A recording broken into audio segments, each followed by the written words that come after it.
Este Brasil tão grande, amado, é o meu país idolatrado, terra de amor e promissão, toda verde, toda nossa, de carinho e coração.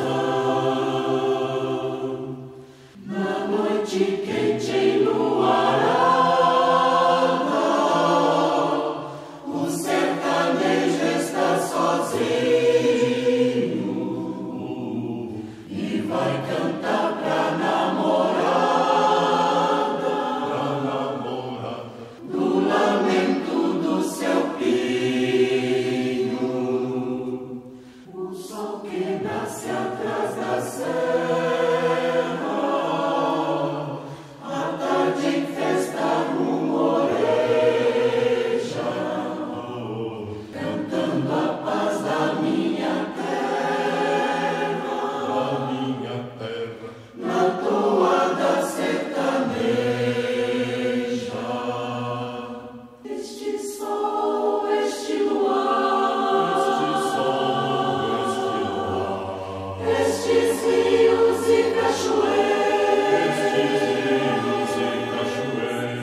Meus queridos amigos, companheiros de ideal espírita, prezados internautas que nos acompanham pelas redes sociais e mídias da Comunhão Espírita Cristã, boa noite. Que Jesus os abençoe, nos envolva em suas doces vibrações de paz.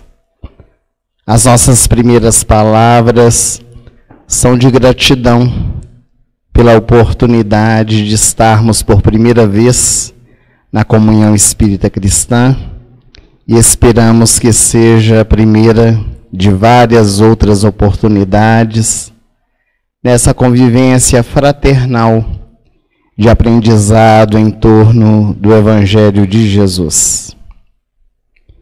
O Triângulo Mineiro legou para o nosso movimento espírita nomes que nos trouxeram grandes exemplos. Seres que puderam com sua vida nos trazer norteios e demonstrar que é possível vivenciar a proposta do Evangelho em nossas vidas.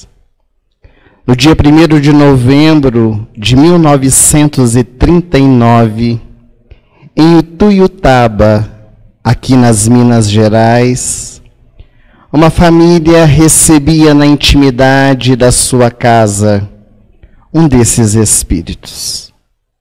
Ele receberia o nome de Jerônimo Mendonça, um ser extraordinário que chegaria na Terra para demonstrar que é possível ter bom ânimo, embora as adversidades e problemas. Desde a sua juventude, havia abraçado o movimento espírita, tornara-se orador na sua cidade e sempre buscava levar a mensagem do Evangelho onde era chamado. Jerônimo tinha um corpo muito esbelto, era muito bonito, e quando ele se olhava no espelho, batia no seu peito e dizia: eu sou um Tarzan. A sua mãe passava e sorria, só podia ser coisa de adolescente.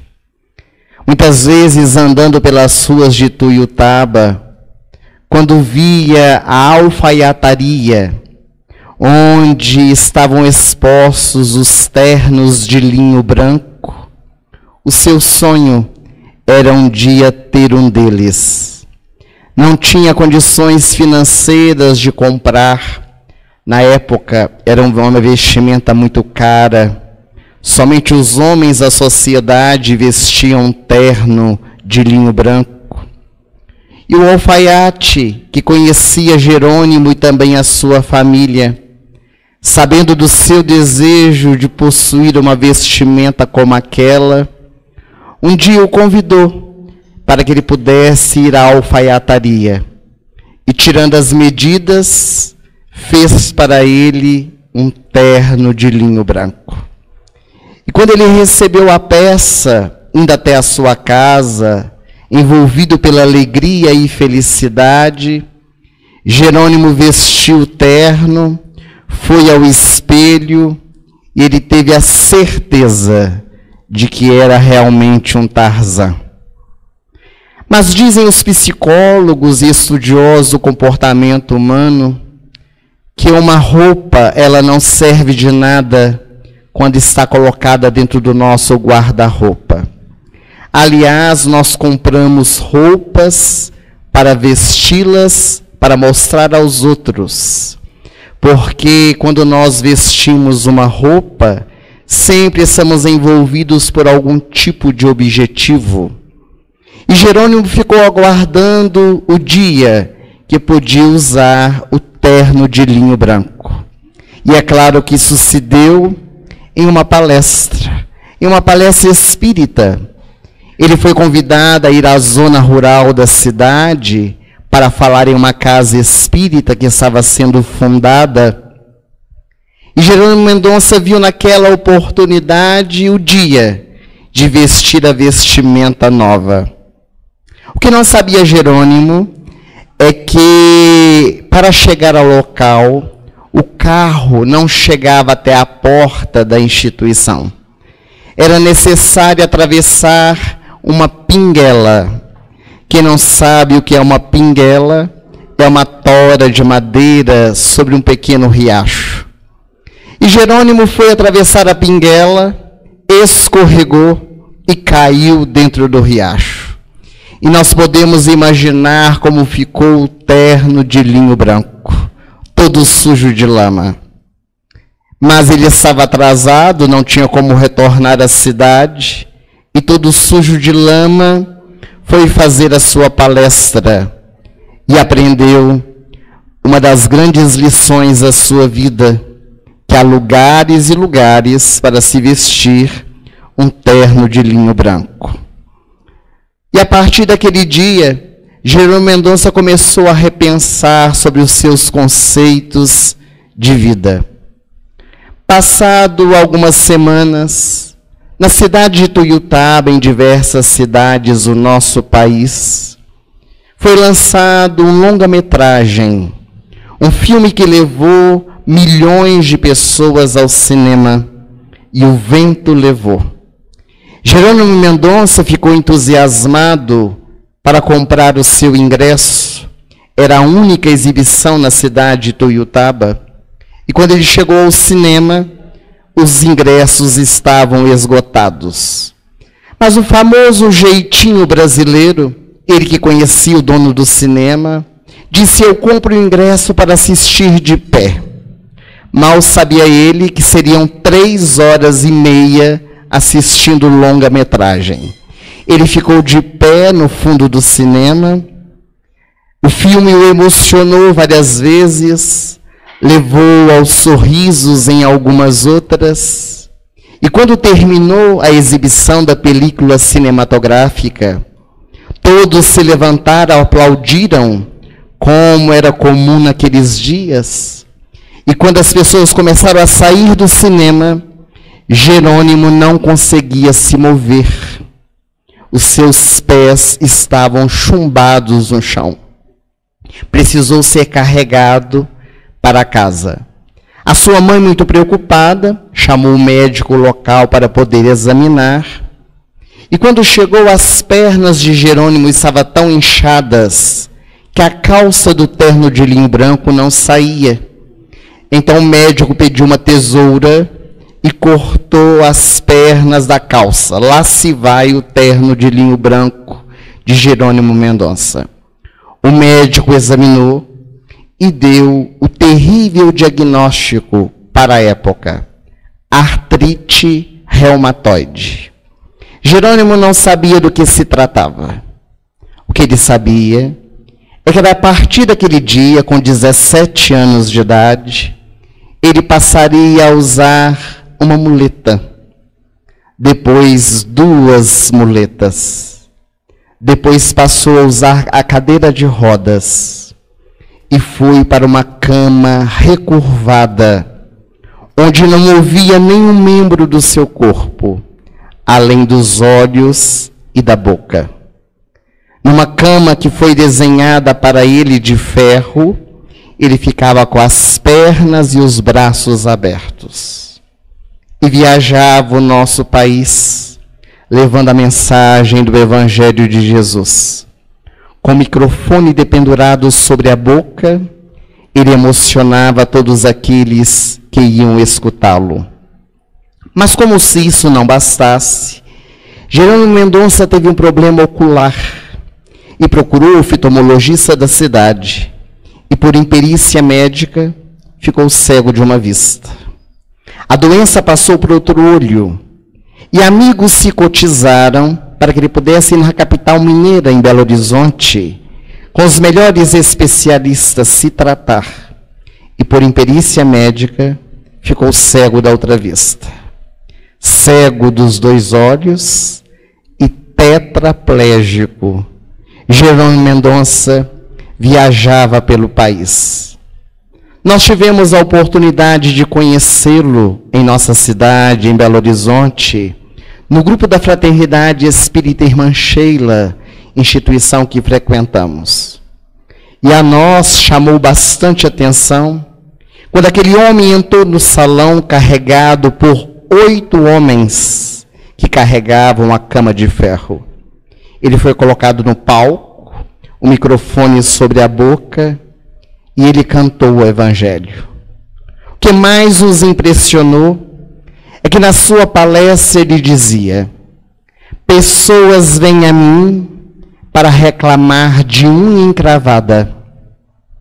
Pessoas vêm a mim para reclamar de mal-estar gástrico, porque se alimentaram de forma demasiada. Será que não me veem? E nós não vemos, porque sempre a nossa dor é mais doída do que a do outro.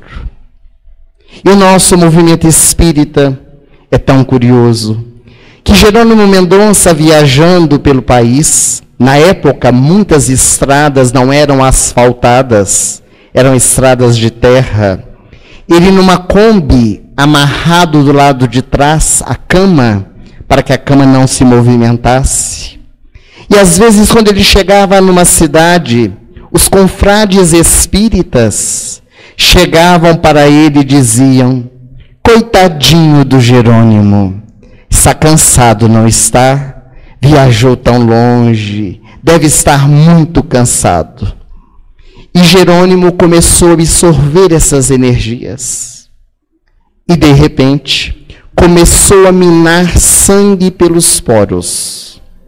Ele foi procurar um especialista, o seu médico, e o médico lhe disse: vou falar na linguagem espírita. Você está desencarnando. Eu estou morrendo e posso ir me despedir do meu amigo. Quem é o seu amigo? Chico Xavier. Chico Xavier de Uberaba? Sim. Você não aguenta. Uma viagem de Tuiutaba até Uberaba, você morre no meio do caminho. Só se for de avião. Naquela época, os aviões fretados eram muito caros. Mas amigos se juntaram e fretaram um avião para que Jerônimo Mendonça pudesse vir a Uberaba despedir-se de Chico Xavier. Quando ele chegou no Grupo Espírita da Prece, era um sábado à tarde, Chico não estava. Estava nas atividades assistenciais. O sol a pino, ele do lado de fora esperando, minando sangue pelos poros. Quando o Chico chegou mais à tardinha, quase noite, o Chico viu Jerônimo, eles eram muito amigos. E Chico, sorrindo, aproximou-se de Jerônimo e disse a todos: vejam, o Jerônimo está parecendo uma rosa despetalada. Vamos beijar o Jerônimo. Era uma forma do Chico e todos transmitirem energias positivas. O Chico então bateu na perna de Jerônimo e lhe disse: você acha que está sofrendo, não é? Ah, Chico, eu estou aqui porque eu estou desencarnando. E quem não está? Todos nós, desde o dia que nascemos. Eu vou te dizer que você está com uma doença terrível. Eu sei, Chico, é ela que está me matando.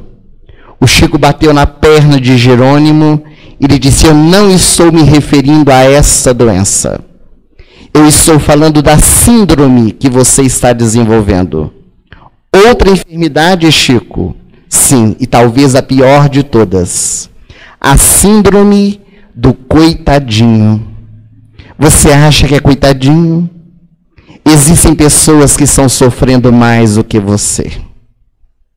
E naquele dia que Jerônimo Mendonça veio despedir-se de Chico Xavier, foi a noite que ele fez a palestra. E continuou cantando a mensagem do Evangelho por onde fosse chamado. Com alegria de viver, com bom ânimo, embora as adversidades.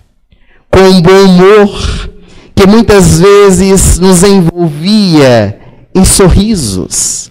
Ele brincava com a sua enfermidade, não de forma pejorativa, mas para poder nos mostrar que é possível nós encararmos a vida com uma outra visão.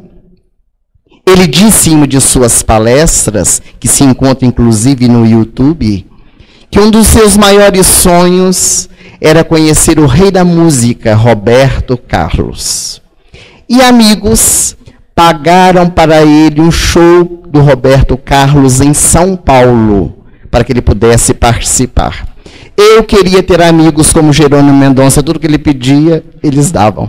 E ele foi então para São Paulo participar do show. Roberto Carlos é muito impressionado com as coisas. Quando ele entrou no palco e viu no meio do público aquele homem recurvado numa cama de ferro, na hora do intervalo perguntou: quem é aquele que está assistindo o meu show? Ora, não conhece? Jerônimo Mendonça, o gigante deitado. Ele já havia sido notícia na Rede Globo de televisão, no Fantástico e outros programas. E Roberto Carlos falou: então traga no meu camarim, porque quero conhecê-lo. E ele foi ao camarim do rei para poder conhecer Roberto Carlos. Eles dialogaram por longos minutos. E quando terminou, Roberto Carlos estava encantado com Jerônimo Mendonça. Jerônimo então disse: posso lhe falar uma coisa, Roberto? Diga o que você quiser. Você tem muita inveja de mim, não é verdade? Roberto Carlos olhou para aquele homem pobre, tetraplégico, cego das duas vistas. Você acha que eu tenho inveja de você? Acho não, tenho certeza.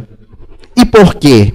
Ah, porque você é cantor, você é famoso, você é aplaudido, mas sou eu quem saio carregado do seu show.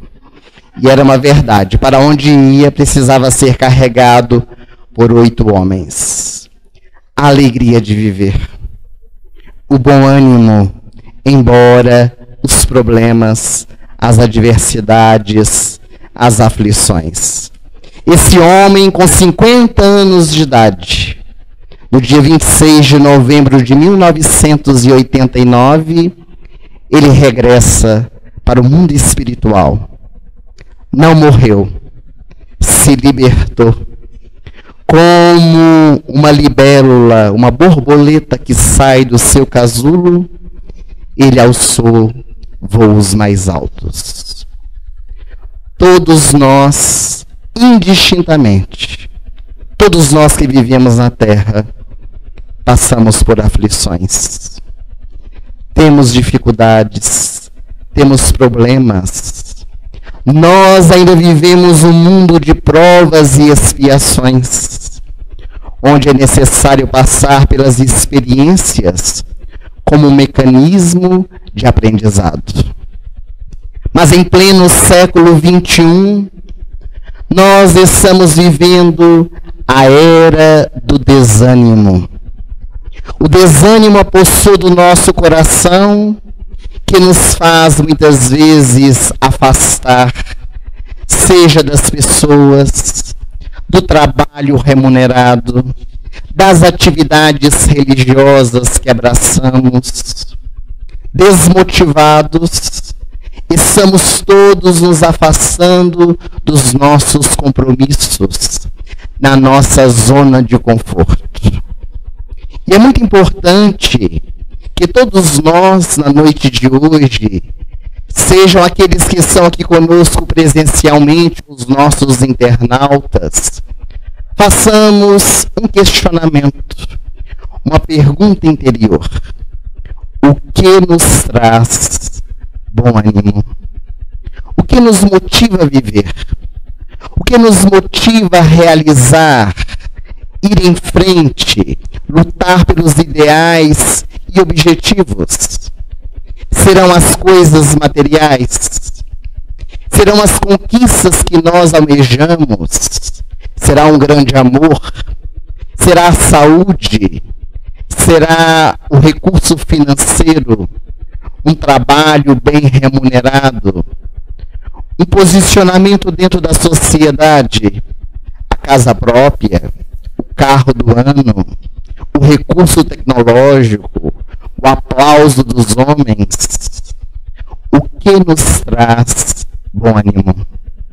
Porque de posse dessa resposta, nós vamos começar a nos compreender, a nos conhecer, para lidarmos com as experiências do dia a dia.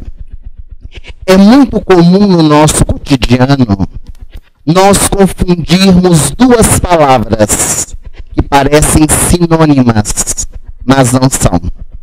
A palavra desânimo e a palavra cansaço. O cansaço, ele é derivado de um trabalho excessivo, de algo que nós realizamos e que nos traz certa fadiga. Hoje, segunda-feira, algumas pessoas trabalharam, algumas pessoas foram ao trabalho remunerado, vieram para o encontro dessa noite. E talvez alguns de nós estejamos cansados, embora seja uma segunda-feira. Outros de nós estamos cansados porque tivemos um final de semana atribulado, porque viajamos, porque estivemos com a nossa família. E esse cansaço físico, ele vai cessar a partir do nosso repouso, a partir de uma boa noite de sono, de um lazer, de uma mudança de comportamento daquilo que nós estamos acostumados a realizar. O desânimo não. O desânimo é algo que apossa o nosso coração.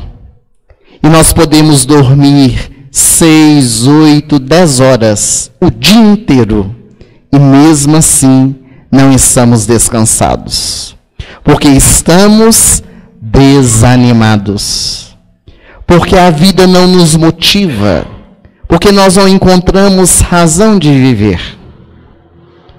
Um grande sobrevivente do Holocausto da Segunda Guerra Mundial, Viktor Frankl, ele escreveu um livro que se chama Em Busca de Sentido, onde ele conta toda a sua experiência nos campos de concentração.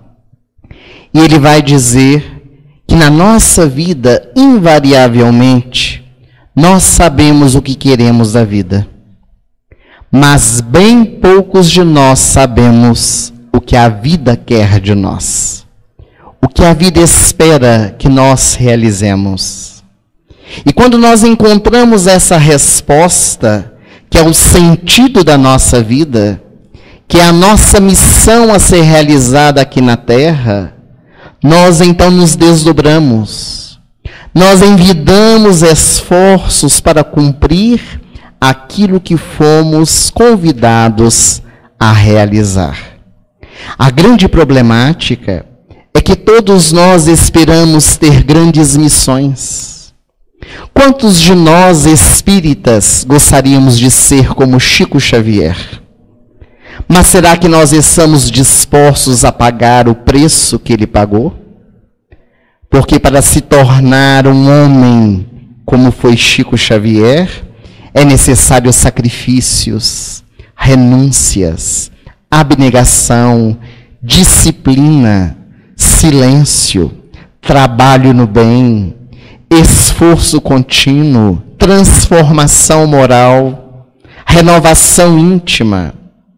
Então, muitas vezes nós vemos os louros, os holofotes da fama, mas não sabemos o que aquele indivíduo teve que viver, teve que pagar para poder estar onde se encontra.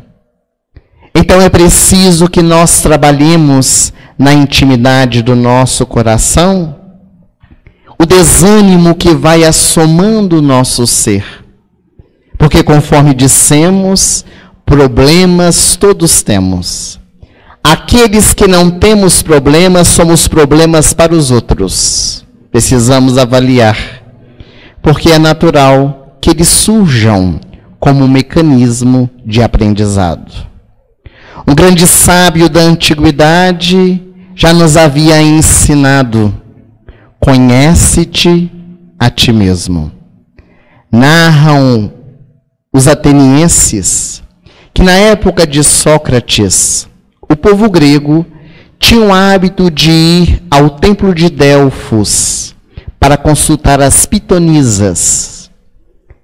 Eles desejavam questionar aos espíritos, por meio das médiuns daquela época, sobre assuntos muito importantes e interessantes. Eu vou me casar? Eu vou ter filhos? Eu vou dar certo na vida? Vou ter muito dinheiro? Parece os questionamentos que ainda hoje queremos fazer aos espíritos.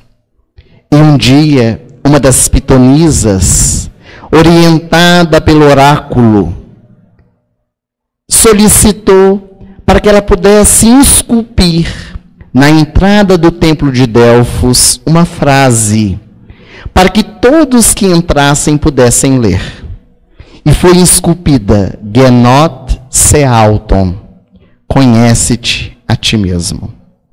O dia que Sócrates, o grande filósofo, adentrou por primeira vez o templo de Delfos, chamou-lhe a atenção essa frase, que muitas vezes era despercebida de muitos.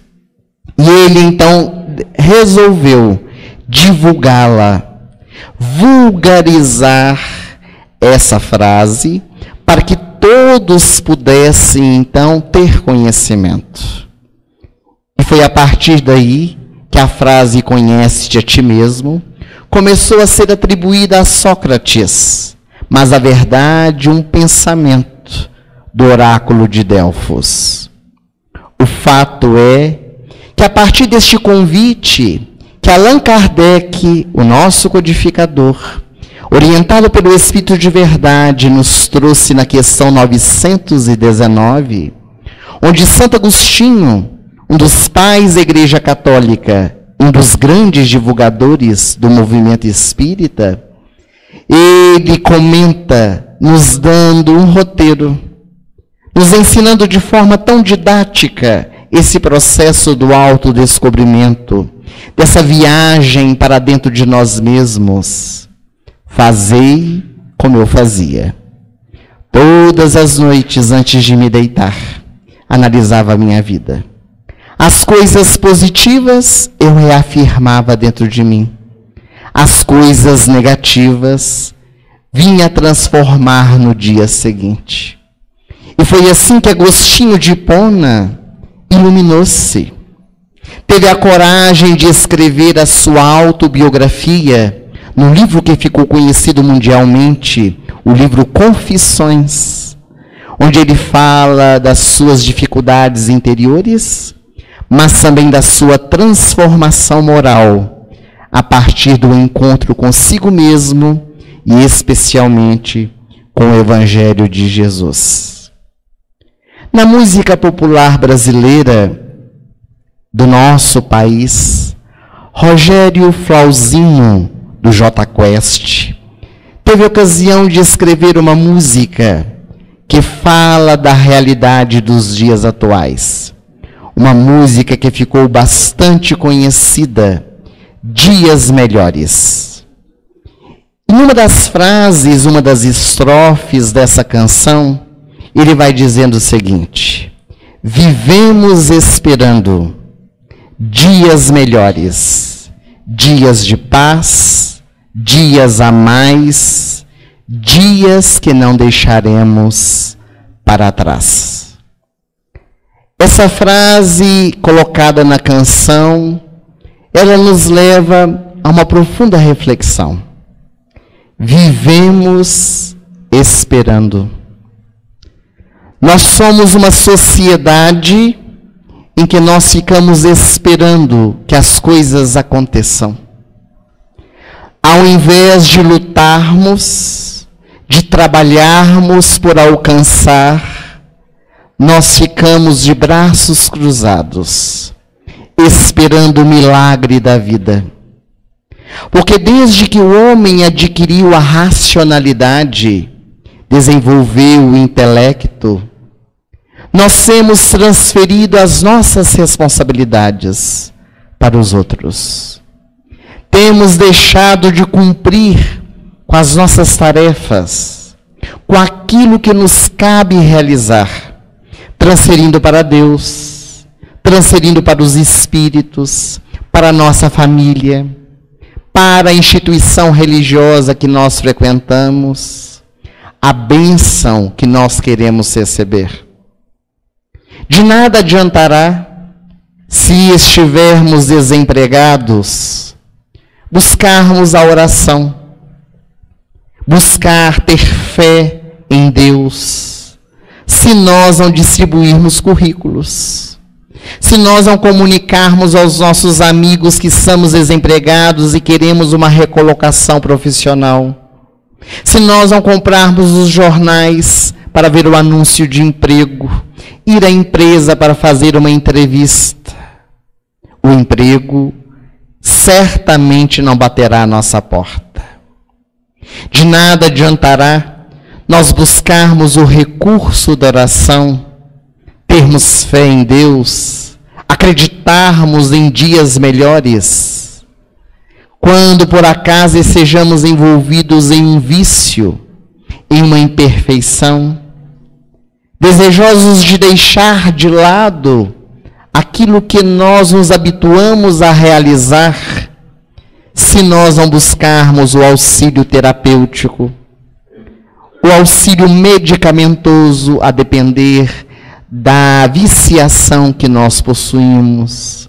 As instituições que hoje têm realizado trabalhos extraordinários, retirando do vício tantas criaturas, como os alcoólicos anônimos, os narcóticos anônimos, e tantas outras instituições que buscam levar a conscientização do ser para a transformação interior.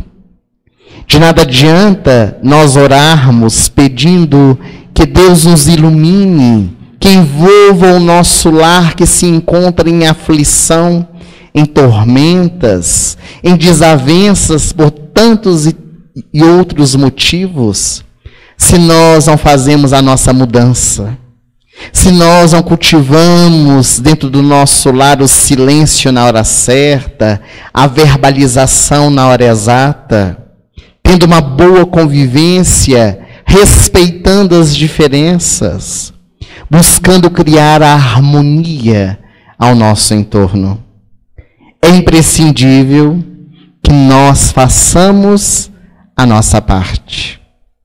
Então a música, ela nos convida a podermos buscar esses dias melhores, esses dias de paz, mas que precisa iniciar na intimidade do nosso coração.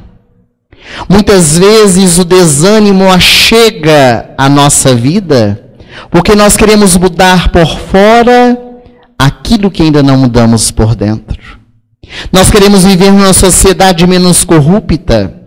Nós queremos viver numa sociedade menos violenta. Nós queremos viver numa sociedade amorosa, mas não vivenciamos isso dentro do nosso lar. Em menor escala, às vezes também somos corruptos. Quem de nós aqui presentes nunca fomos a um supermercado, no Hortifruti Grangeiros, e a dona de casa vai comprar então a uva, está lá os cachos apetitosos, e de repente tira uma delas para poder experimentar, é claro, para ver se está docinho ou não o cacho de uva que vai levar para casa. Ora, se o indivíduo pega uma uva para experimentar, quem está pagando? Quem está pagando por aquela uva que está sendo comida? Porque imaginemos um supermercado onde passam 100, 200, 300 pessoas por dia. Se cada uma resolver comer uma uva, não vai ter uva para ser vendida. E alguém vai ter que pagar. Será que em menor escala isso também não seria uma atitude corrupta? Quantos pais e mães orientam seus filhos? Nós vamos hoje ao circo e está dizendo que até 6 anos não paga. Você trate de dizer que tem 5 anos. Ah, pai, mas já tem 7 anos. Diz que tem 5 porque não paga. Ensina para a criança a mentir, para levar vantagens. E mais tarde nós queremos viver num mundo sem corrupção. Se nós estamos ensinando no sistema educacional que nós vivemos, a criança a mentir, que é o adulto do futuro. Às vezes, nós queremos viver numa sociedade menos violenta, mas a violência está dentro do nosso lar.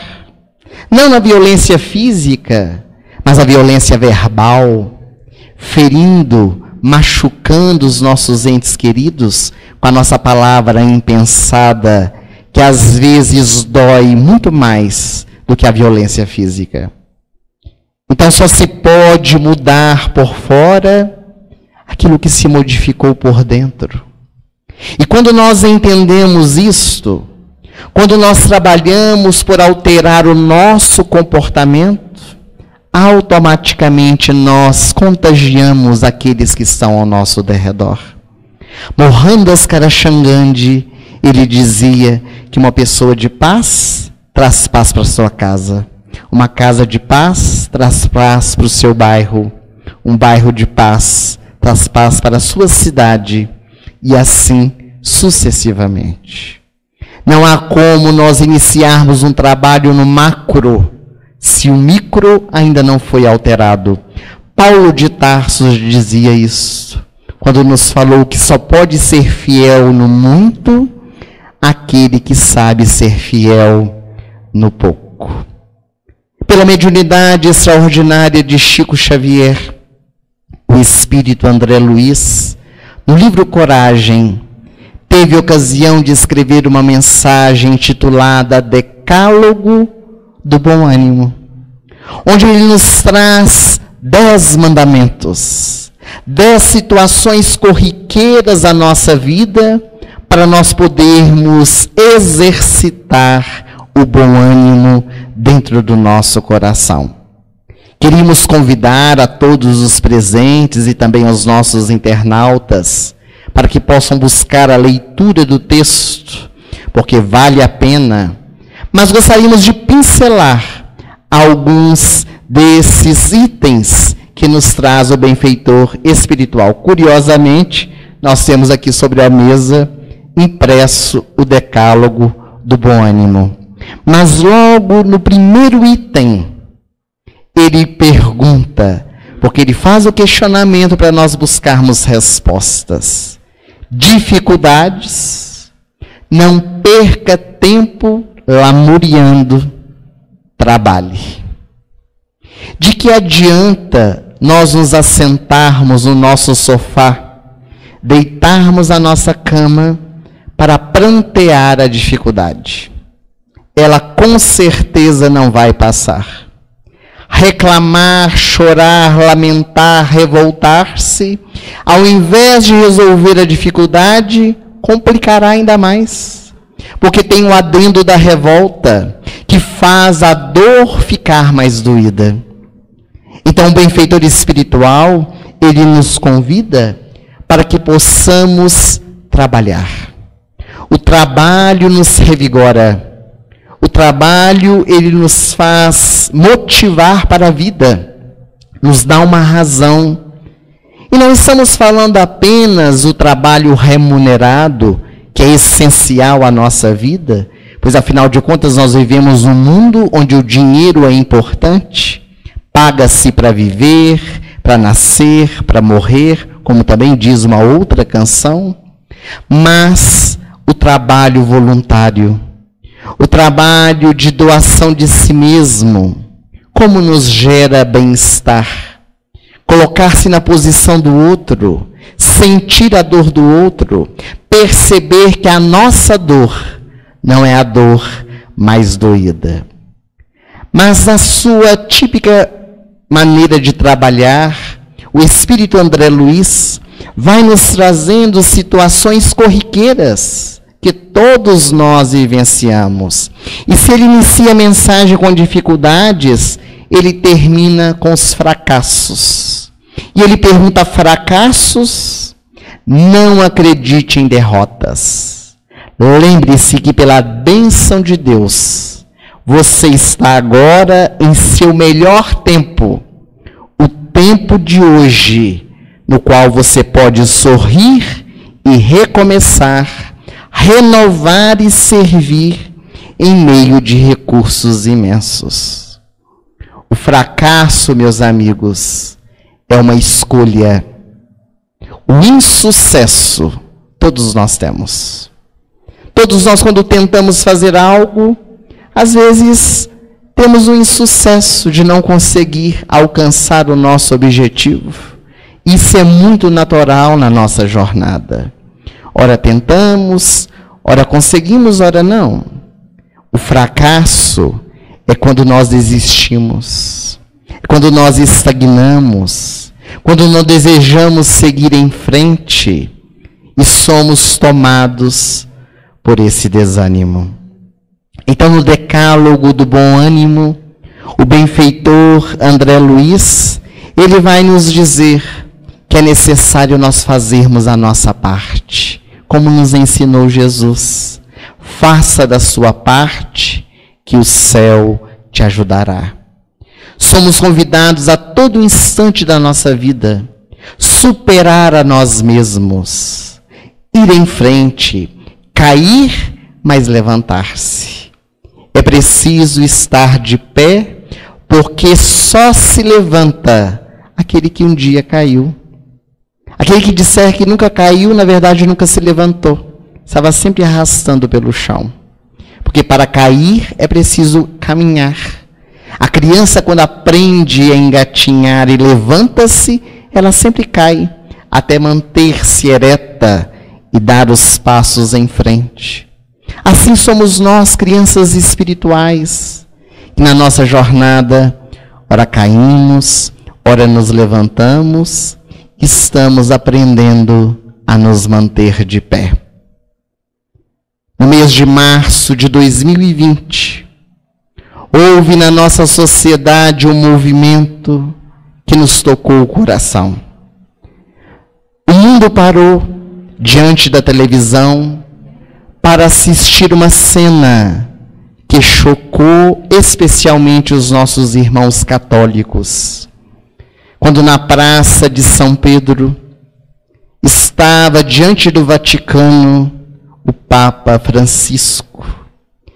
Naquele local onde as multidões se uniam para poder escutá-lo, e ele estava sozinho, apenas assistido por milhões de pessoas que no mundo inteiro, pela televisão, acompanhou seu discurso.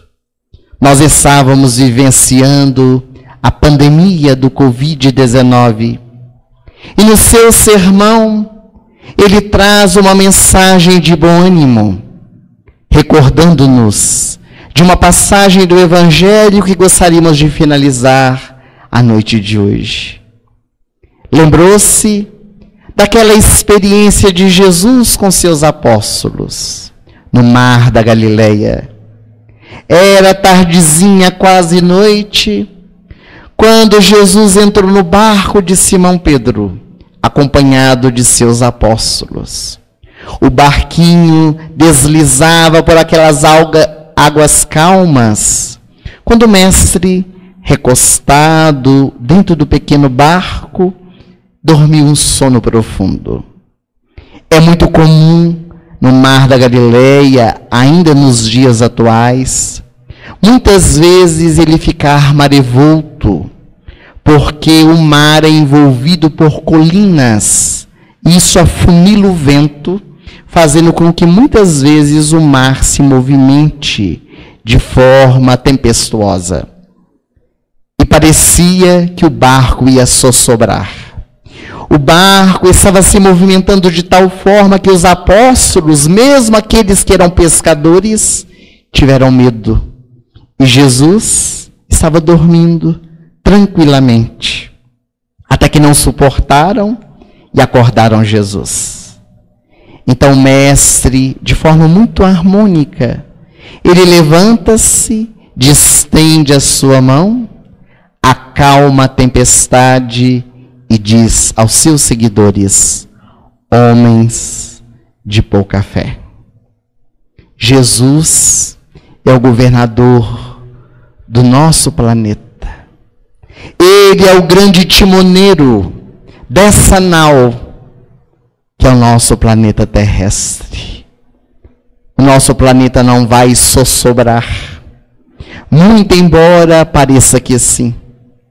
Mas existe alguém que está no controle, alguém que está por detrás de todos estes acontecimentos e que sabe o que é melhor para cada um de nós, para o nosso aprendizado. Mesmo que pareça que o barco esteja à deriva, que a tempestade está chegando, que parece que ele vai afundar, não percamos a nossa fé. Porque a nossa fé, ela deve se manter de pé nas horas das adversidades. A fé robusta, que se refere ao Espírito de verdade em o Evangelho segundo o Espiritismo. Porque o mestre Galileu, ele nos afirmou: no mundo só tereis aflições, mas tende bom ânimo, porque eu venci o mundo. Que nós possamos também vencer, tendo bom ânimo sempre, e despertando no nosso coração os valores, para que consigamos alcançar a nossa plenitude, sermos felizes, construindo dias de paz, dias a mais, dias em que para sempre viveremos em paz. Nós queríamos agradecer o carinho da presença de todos vocês, a oportunidade de podermos aqui estar reunidos nessa noite. E antes de voltarmos a palavra ao nosso companheiro que nos dirige carinhosamente a direção dessa casa, nos permitiu que nós pudéssemos falar nestes minutos finais sobre o nosso trabalho. Nós fazemos parte de uma instituição que se chama Fraternidade Sem Fronteiras. É uma organização humanitária que realiza atividades tanto aqui no Brasil quanto na África. Há 13 anos, nós realizamos este trabalho. Atendemos hoje a 5 países da África: Moçambique, Malawi, Senegal, Madagascar e Congo. E aqui no Brasil, nós temos várias frentes de trabalho no Nordeste, também aqui nas Minas Gerais, em São Paulo, em Uberlândia, aqui bem próximo. São várias atividades que buscam levar aos corações das pessoas que momentaneamente estão passando por condições difíceis a esperança. Na África, atualmente nós já estamos colhendo os frutos de uma semeadura de 13 anos. Crianças que entraram no projeto em 2009, hoje estão ingressando na faculdade. O ano passado nós tivemos a nossa primeira formanda em bioquímica. Hoje nós temos mais de 8 jovens na faculdade e mais de 26 aguardando a possibilidade de adentrar. Isso para nós é motivo de grande alegria, no esforço de muitos corações. Nós conversávamos com Fernando antes do início do nosso trabalho e ele nos perguntava se na África a miséria, a fome é como no Brasil. Nada se iguala ao que vive o continente africano. Sem dúvida alguma, aqui no Brasil, nós temos fome, nós temos miséria, mas temos um povo que auxilia. Nós temos instituições, não apenas espíritas, religiosas, espalhadas pelo Brasil inteiro, que distribuem cesta básica, dão sopa reconfortante, levam a mensagem do Evangelho. Na África, não há absolutamente nada. Nós convivemos com pessoas que ficam, às vezes, 4, 5, 6 dias sem comerem absolutamente nada, que morrem por inanição. Certa ocasião, a Loki, o DJ que apoia a organização Fraternidade Sem Fronteiras, visitou uma senhora que morava debaixo de uma árvore e ela trazia amarrado na sua barriga uma pedra. E eles acharam muito estranho, acharam que era algum patuá, alguma magia negra. E ela, quando foi questionada, sorriu e disse: essa pedra amarrada no estômago é para diminuir a dor da fome. Já estou há 4 dias sem me alimentar. E esse povo nos dá o exemplo, o bom ânimo, a alegria de viver. Já estivemos na África 15 vezes. E cada viagem é uma experiência diferente. Chegamos e somos recebidos com cânticos de louvor, de gratidão a Deus. O índice de suicídio, especialmente em Moçambique, que é a região que nós, da Caravana de Educação, atendemos, é quase nulo. Eles louvam a Deus por aquilo que têm.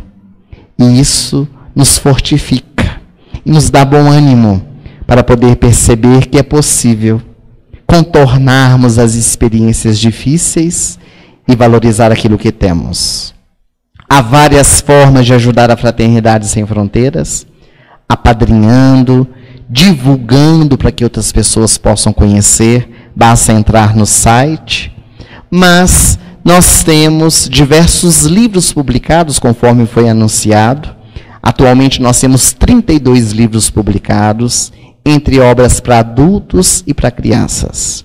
Um deles é o nosso último lançamento, que estamos trazendo Saído do Forno aqui para o Triângulo Mineiro, ainda não foi lançado em Belo Horizonte. É o livro O Espírito da Letra. Este livro, a espiritualidade, ela comenta 40 canções da música popular brasileira, pegando as estrofes dessas canções e comentando à luz do espiritismo, à luz do evangelho, da psicologia. Inclusive essa música que hoje nós trabalhamos, Dias Melhores, ela está trabalhada aqui no livro pelo benfeitor espiritual Fritz Schein, Música como Filho Adotivo, Fogão de Lenha, também as músicas, algumas de Roberto Carlos, como Despedida, Tocando em Frente, de Almir Sater e Renato Teixeira, são músicas que aqui são trabalhadas. Ainda para os adultos, nós temos o livro Era Uma Vez para Adultos.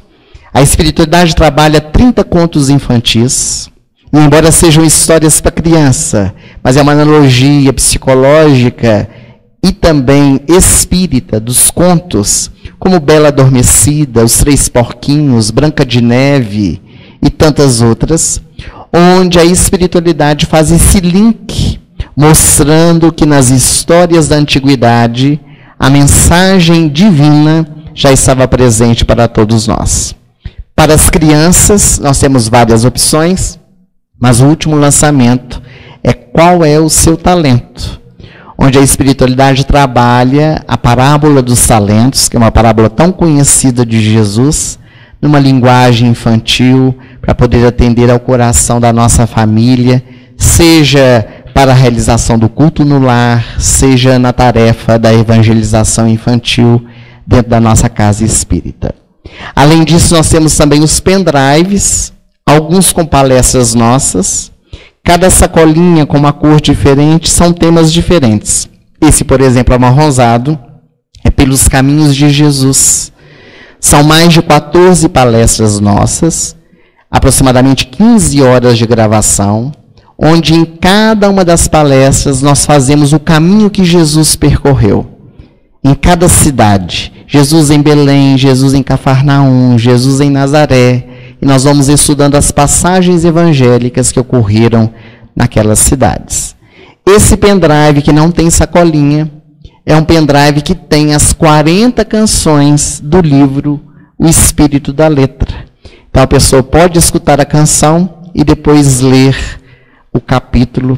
É uma cantora de São Paulo, Aline Charrade, que carinhosamente gravou as canções para que nós pudéssemos então divulgar e levar a mensagem aos corações. Esses e outros trabalhos, logo ali na saída, estarão à disposição de todos vocês. Eu e Charles estaremos à disposição. Muito obrigado mais uma vez pelo carinho e pela atenção. E até breve, uma próxima oportunidade, se Deus quiser.